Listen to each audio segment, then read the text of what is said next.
So, over the last couple of years, I've been finding myself reading a lot more Hulk stories than usual. It's not really a character I was all that into outside like the TV show when I was really young.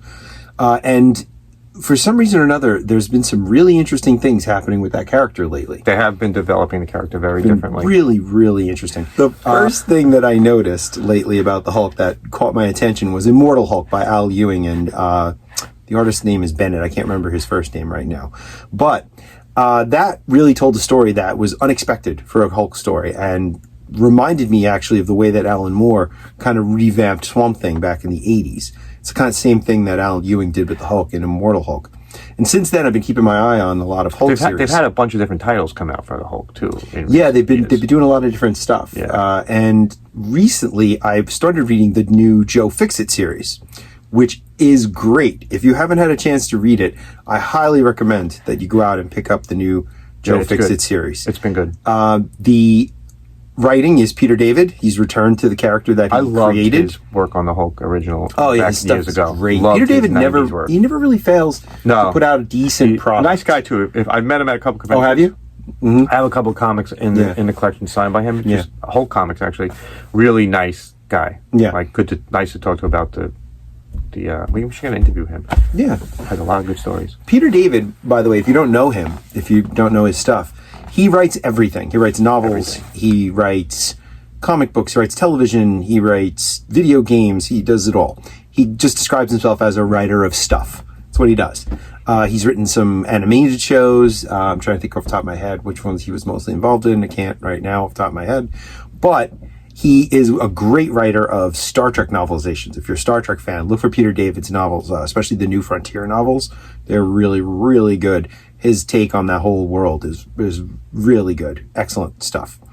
So anyway, he created Joe Fixit back in the late 1980s. Yep.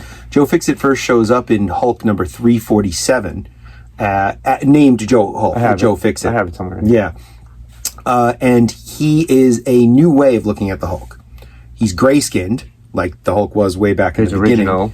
You know the story behind that, right? He was supposed to be gray, but because of printers' problems... Supposed to be green. No, it was gray. They wanted him to be gray. Oh, but he couldn't because of the... But it ended up costing them a lot to keep him gray, so they turned him green because it was easier. Green's an easier color to print back in that time. Right, so that's why he became green. And Fixit has gray skin. He's smart. Yeah. Not like the original Green Hulk. But he's not Banner smart, but much smarter than Savage Hulk. Street smart. Street smart. And he gets himself a job as an enforcer working for Michael Berenghetti, who owns the Coliseum Casino in Las Vegas. Yep. So it's the Hulk, but he's like a mobster in Las Vegas. Right. And his biggest fear, Joe Fixit, is the return of Banner. He doesn't want Banner to come back because he wants to keep the life he's built for himself. Yeah, he's living like a gangster. Right, he lives like a high-rolling gangster in He's Las an enforcer in Las Vegas. Mm-hmm. These are great stories.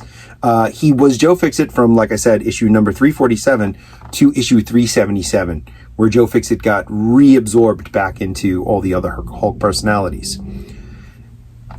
Now, Peter David recently returned to Marvel and is writing a new Joe Fixit miniseries. I'm glad I like Peter David's writing. And it's kind of fun. Yeah, it's a lot of fun. Yeah. The story is a lot of fun. It's very different from Immortal Hulk, and I enjoyed Immortal Hulk very much, but Immortal Hulk was very, very dark.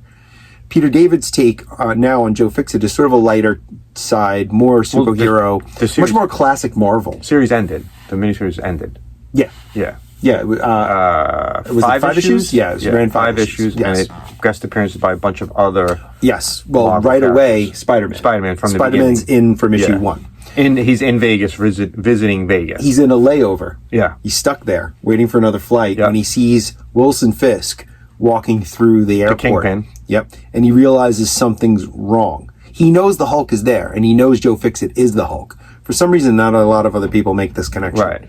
Which is weird. Yeah, like Spider-Man makes the connection, but nobody else does. He's a huge gray he's like 6'7". Yeah. Yeah, weighs like and you don't realize that it could be 90 pounds. Okay. Yeah. He's bulletproof. Well, look, is it me? It's someone else now, let's see. Where'd Chad go? Comic books. Oh, here he is. Don't intend for you to be smart when you're reading. No. So Wilson Fisk is there to take over the Coliseum Casino. He wants to take it away from Berenghetti and take control of it himself. And the one big thing standing in his way, of course, Joe Fixit. Does Kingpin know that it's the Hulk? No. He even actually in the first issue tries to fist fight him. Right. And the Hulk smashes him into the ground so hard it shakes the building. And that's really the sort of setup of the plot. It's excellently done. Please go out and pick it up if you haven't read it already. The Kingpin brings in some supervillains. Oh, he brings in Rhino, Electro. And Joe Fixit ends up hypnotized at one point and goes on a rage. Yeah, and then everybody fights, and then Spider-Man, kind of saves the day, as often Spider-Man does. Yeah, but the way Peter David takes the characters on, it is classic Marvel. It really is. If you enjoy just good, fun superhero story, if you're a Hulk says read Joe Fixit now. Story. If you're a Hulk fan, and you're a Hulk fan, a great story. This is definitely the way to go because the new story is going to be very dark. Much more the like way the Immortal. Hulk is going now. The Hulk is really turning more into a Marvel monster. And he's going to fight the other Marvel monsters. That's kind of how he started. He was a monster. Absolutely, at the but this it's funny because Joe Fixit ends, but there's no story to telling him becoming back to being the regular Hulk. No, because that happened already in the Hulk. Because this is set in the past. Oh, okay. I didn't realize it was. This takes place in that late '80s time period during Peter David's run. Yeah, this is just kind of. Yeah, we're just taking a look back. It's funny they did the same thing recently with the Fantastic Four, where they looked back at the Fantastic Four when it was Ghost Rider, Wolverine, the Hulk. Oh yeah, that was a fun. So they took a chunk from that time and made a new series, and this takes place somewhere between 1988 which I love. and I love that 1991. they're going back to when I really got into comic books, and stories are identical to what they would be like then. And it's just a good story. Yeah, this was a good story. I enjoyed it. I bought it monthly, so it would come out. I'd get it up on my pull list. Yeah. You read it? I read it online. Yeah. Now, if you've been watching this, you know that I don't read a lot of mainstream comics ordinarily. I do. But Joe Fixit is definitely a big exception to that. Go out and get it if you haven't already. Big recommendation for Brian. Lots of fun. Joe Fixit. Yeah. Oh, and stay tuned and subscribe. If you want to pick up when I'm going to do a nice big analysis and history of Immortal Hulk. Coming soon. Immortal Hulk. Brian's on a Hulk run right now. Yeah, big Hulk thing. He's going to be buying the Hulk figures too. Oh, that just reminded me. For you figure collectors, that ties into Joe Fixit. Hasbro released a Marvel Legends Joe Fixit figure, I think back in April or May. Okay, recent. And it's nice. It is a nice figure. We can get a picture of it right here. There you go. And it's, I believe, already a little bit difficult to find. So if you can get it. Brian will be looking for a Joe Fixit figure. Thanks for watching. Love what you collect. Collect what you love. We'll see you next time. See you later.